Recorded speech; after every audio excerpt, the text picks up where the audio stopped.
This effort will not be completed overnight, and given the pace of technological change,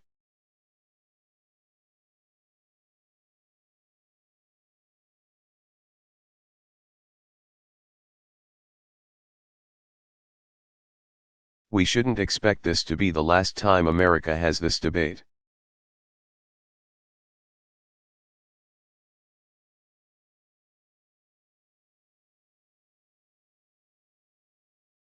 But I want the American people to know that the work has begun.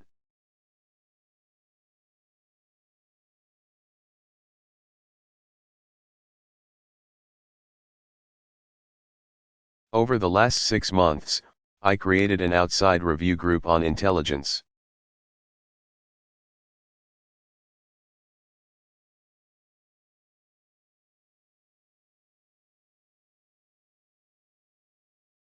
And communications technologies to make recommendations for reform.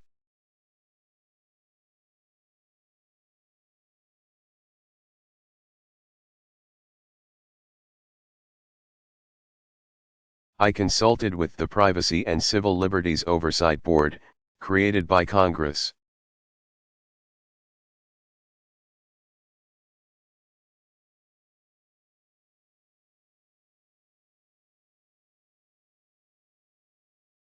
I've listened to foreign partners, privacy advocates, and industry leaders.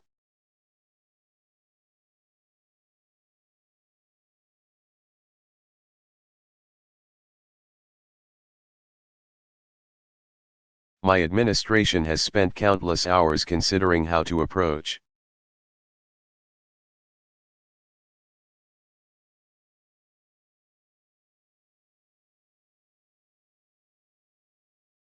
intelligence in this era of diffuse threats and technological revolution.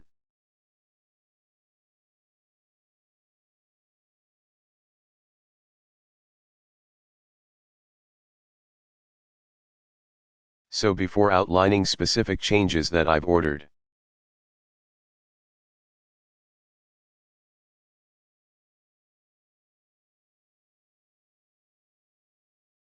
let me make a few broad observations that have emerged from this process.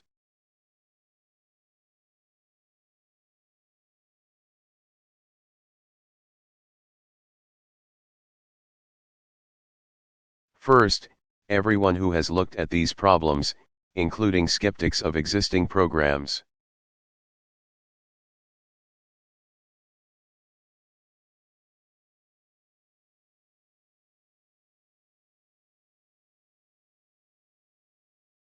recognizes that we have real enemies and threats, and that intelligence serves a vital role in confronting them.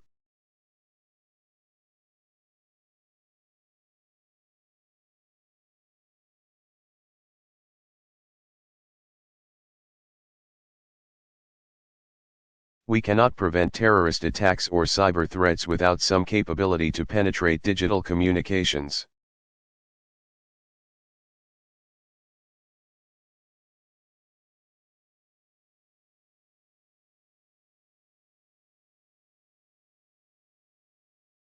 Whether it's to unravel a terrorist plot, to intercept malware that targets a stock exchange,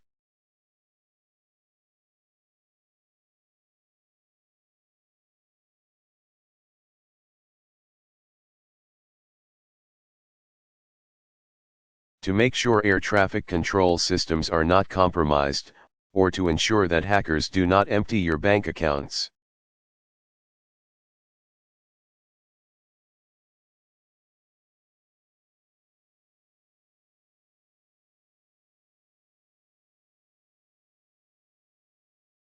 We are expected to protect the American people. That requires us to have capabilities in this field.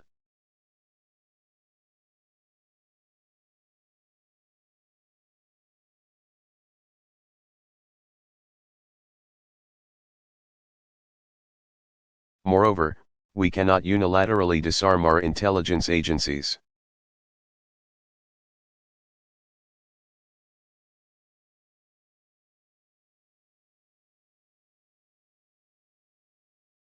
There is a reason why Blackberries and iPhones are not allowed in the White House Situation Room.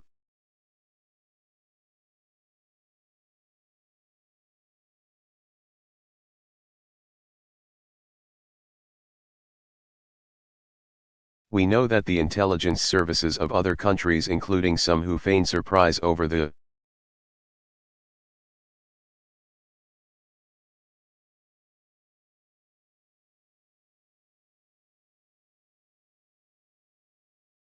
Snowden disclosures, are constantly probing our government and private sector networks.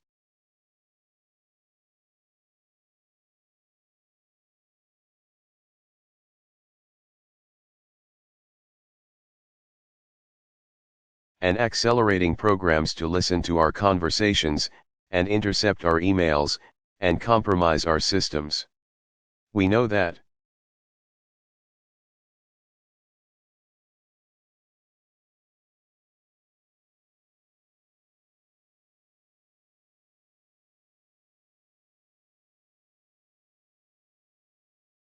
Meanwhile, a number of countries, including some who have loudly criticized the NSA,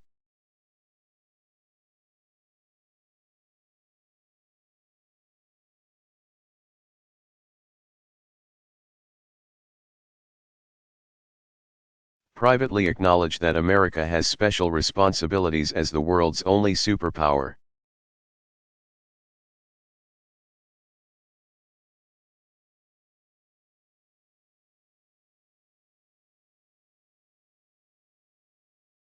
That our intelligence capabilities are critical to meeting these responsibilities.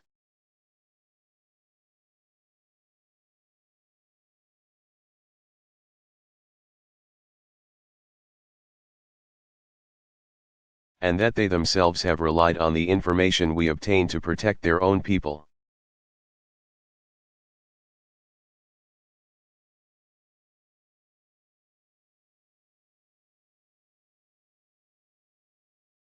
Second, just as ardent civil libertarians recognize the need for robust intelligence capabilities,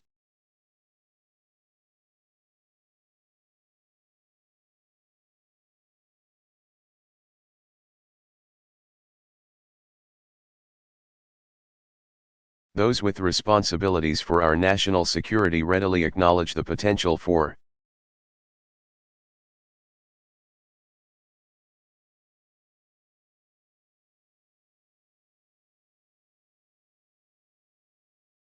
abuse as intelligence capabilities advance and more private information is digitized.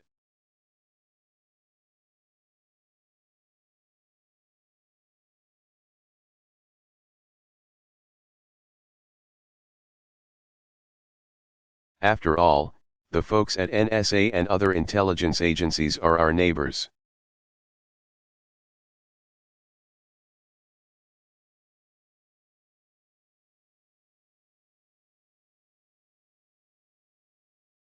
They're our friends and family.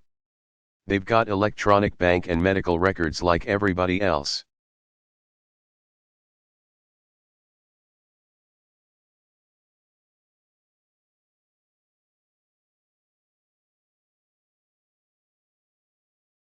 They have kids on Facebook and Instagram, and they know more than most of us.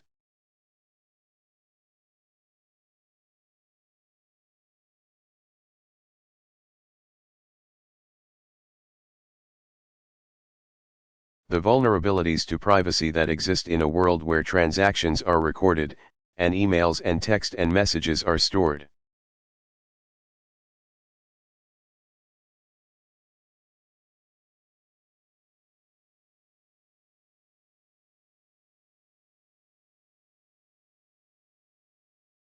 And even our movements can increasingly be tracked through the GPS on our phones.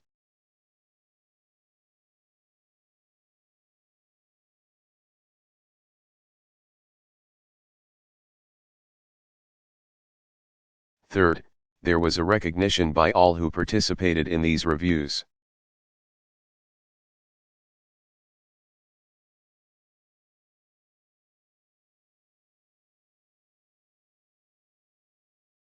that the challenges to our privacy do not come from government alone.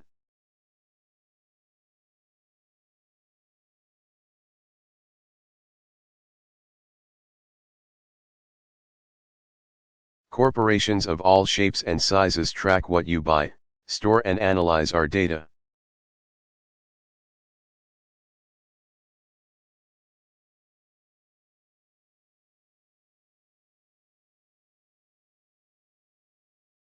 and use it for commercial purposes.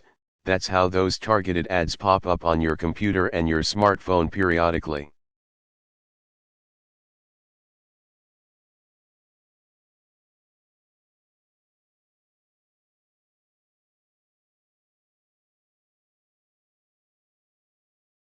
But all of us understand that the standards for government surveillance must be higher.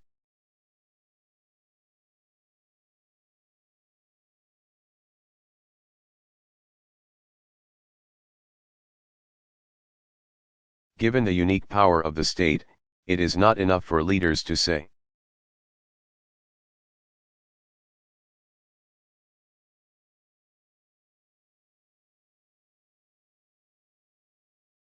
"Trust us, we won't abuse the data we collect."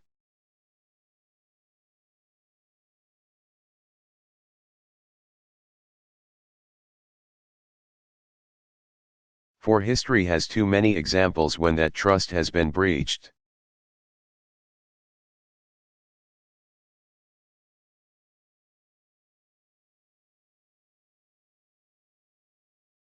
Our system of government is built on the premise that our liberty cannot depend on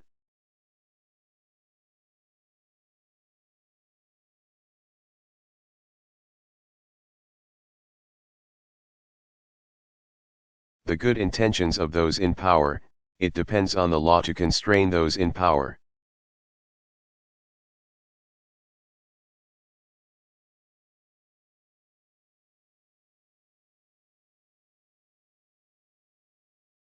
I make these observations to underscore that the basic values of most Americans,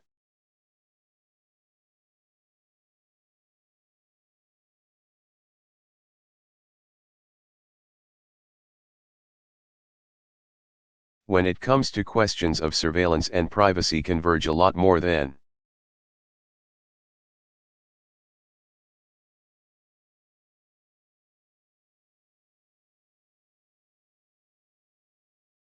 the crude characterizations that have emerged over the last several months.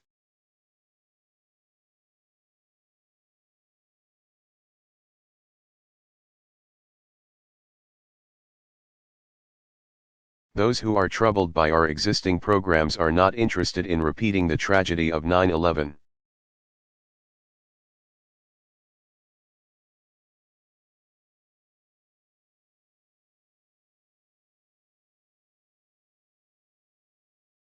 And those who defend these programs are not dismissive of civil liberties.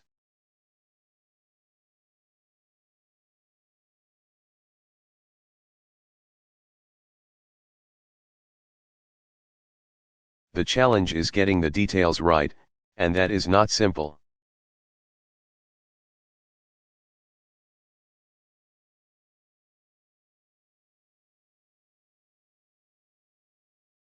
In fact, during the course of our review,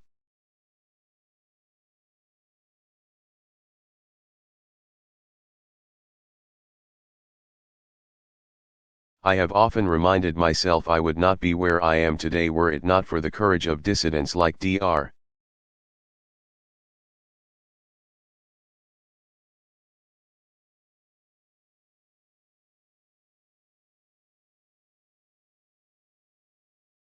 King, who were spied upon by their own government.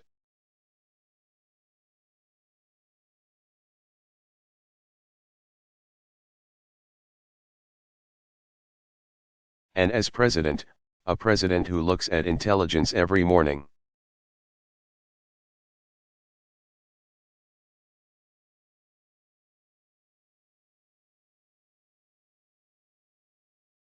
I also can't help but be reminded that America must be vigilant in the face of threats.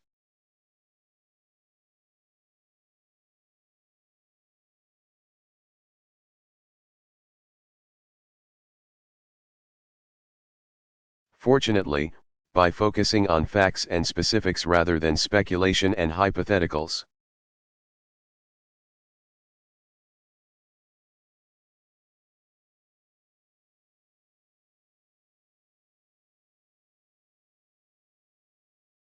This review process has given me and hopefully the American people some clear direction for change.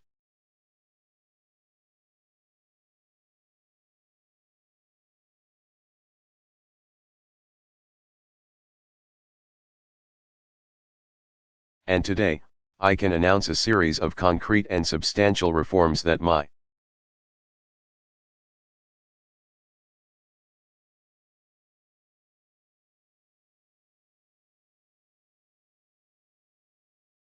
administration intends to adopt administratively or will seek to codify with Congress.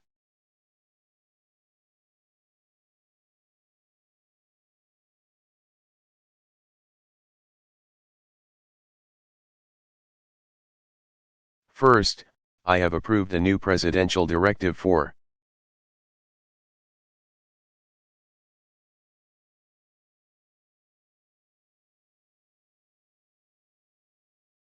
our signals intelligence activities both at home and abroad.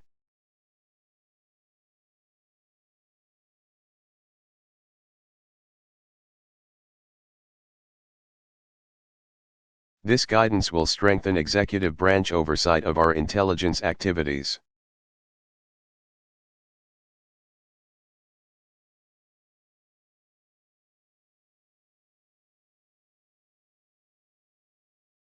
It will ensure that we take into account our security requirements.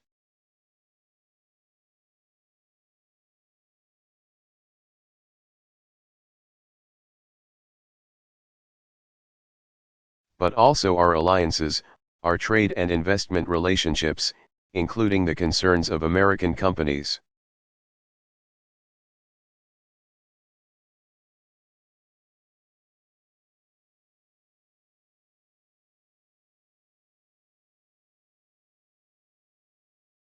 And our commitment to privacy and basic liberties.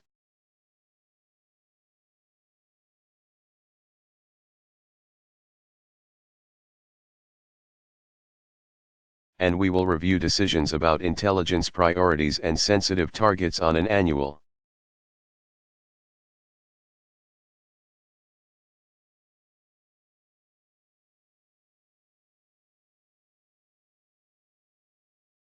basis so that our actions are regularly scrutinized by my senior national security team.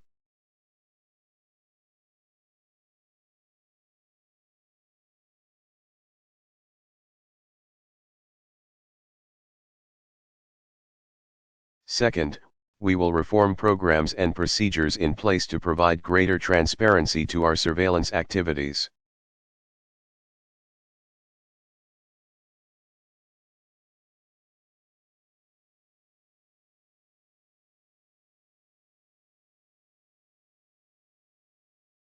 And fortify the safeguards that protect the privacy of you.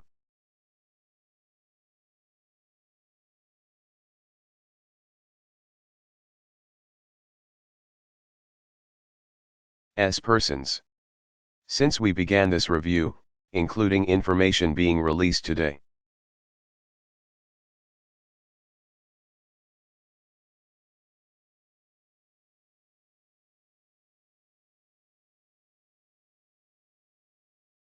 We have declassified over 40 opinions and orders of the Foreign Intelligence Surveillance Court.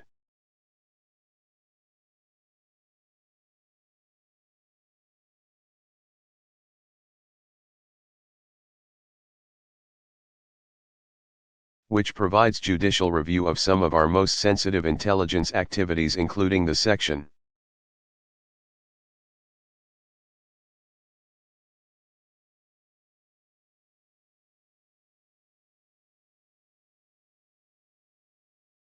(702) program targeting foreign individuals overseas, and the Section 215 telephone metadata program.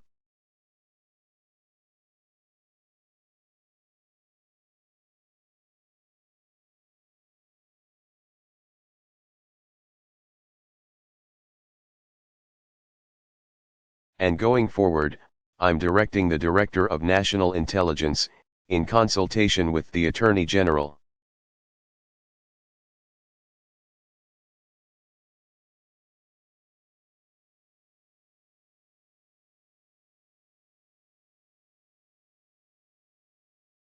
to annually review for the purposes of declassification any future opinions of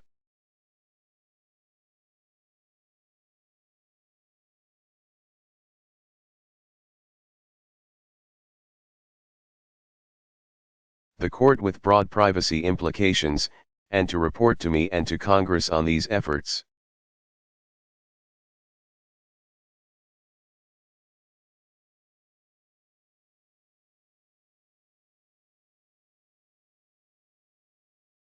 To ensure that the court hears a broader range of privacy perspectives.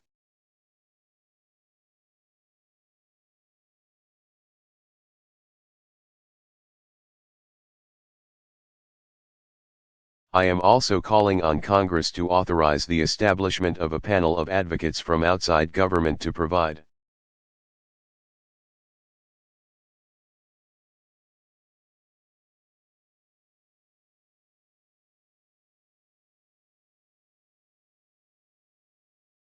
an independent voice in significant cases before the Foreign Intelligence Surveillance Court.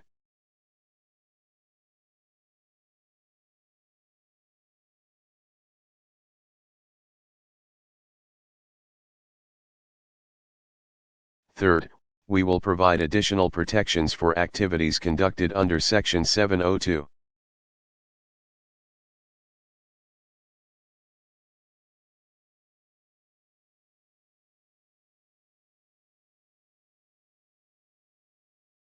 Which allows the government to intercept the communications of foreign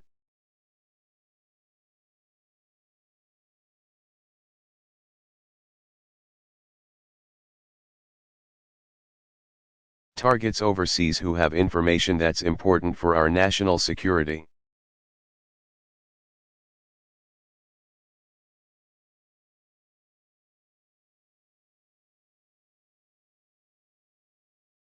Specifically, I am asking the Attorney General and DNI to institute reforms that place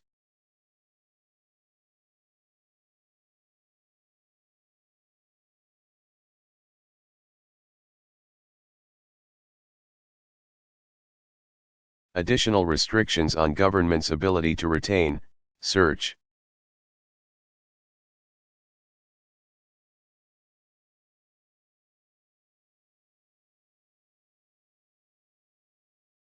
and use in criminal cases communications between Americans and foreign citizens incidentally collected under Section 702.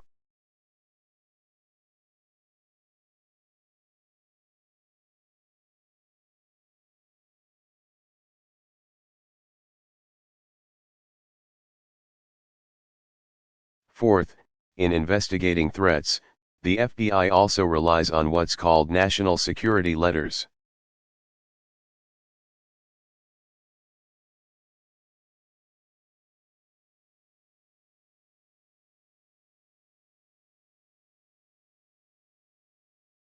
Which can require companies to provide specific and limited information.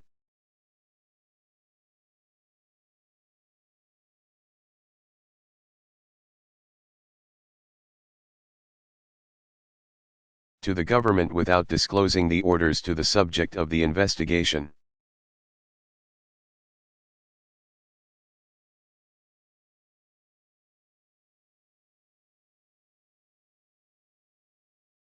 These are cases in which it's important that the subject of the investigation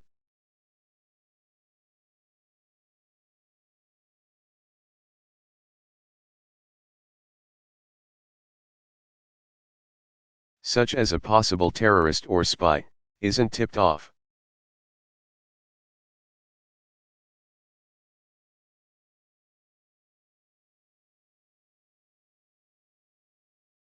But we can and should be more transparent in how government uses this authority.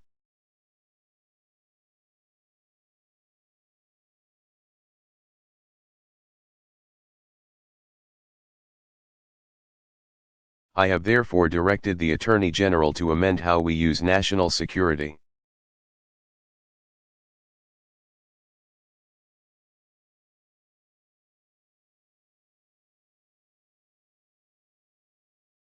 Letters so that the secrecy will not be indefinite.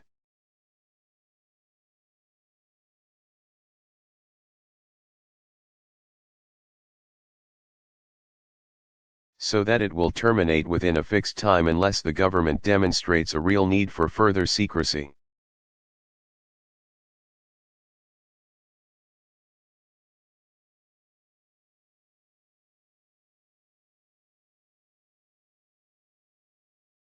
We will also enable communications providers to make public more information than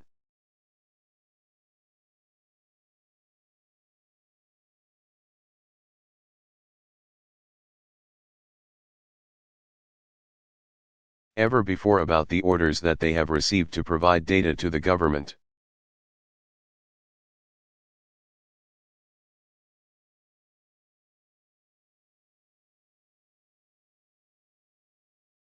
This brings me to the program that has generated the most controversy these past few months, the bulk.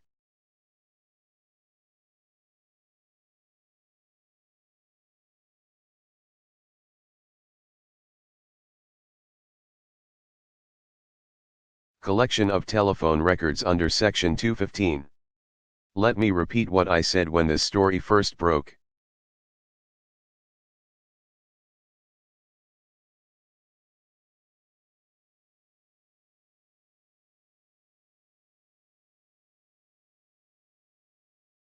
This program does not involve the content of phone calls, or the names of people making calls.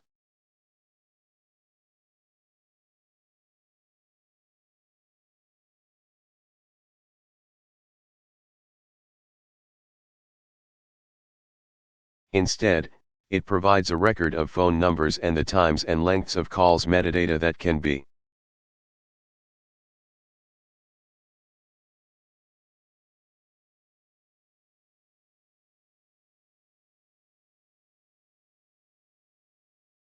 queried if and when we have a reasonable suspicion that a particular number is linked to a terrorist organization.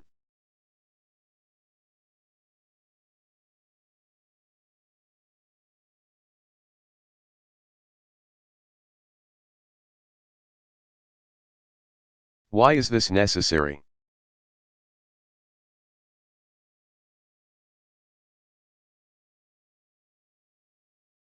The program grew out of a desire to address a gap identified after September 11, one of the 9/11 hijackers.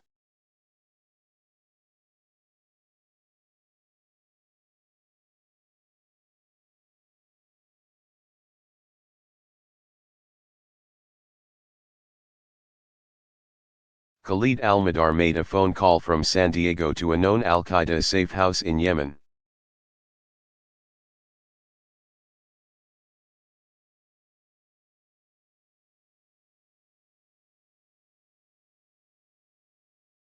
NSA saw that call, but it could not see that the call was coming from an individual already in the United States.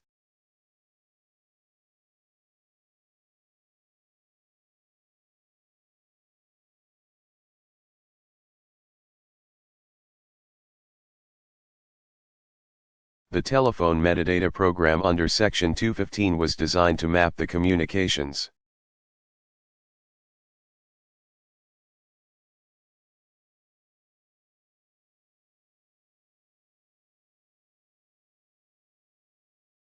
of terrorists so we can see who they may be in contact with as quickly as possible.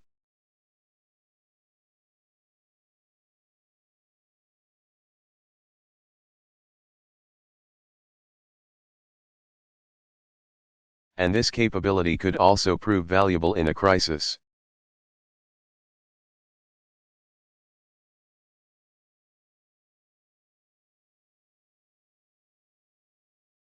For example, if a bomb goes off in one of our cities and law enforcement is racing to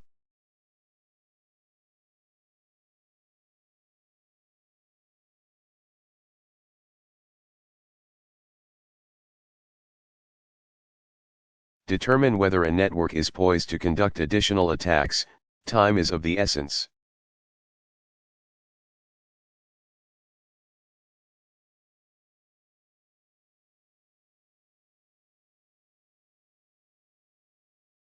Being able to quickly review phone connections to assess whether a network exists is critical to that effort.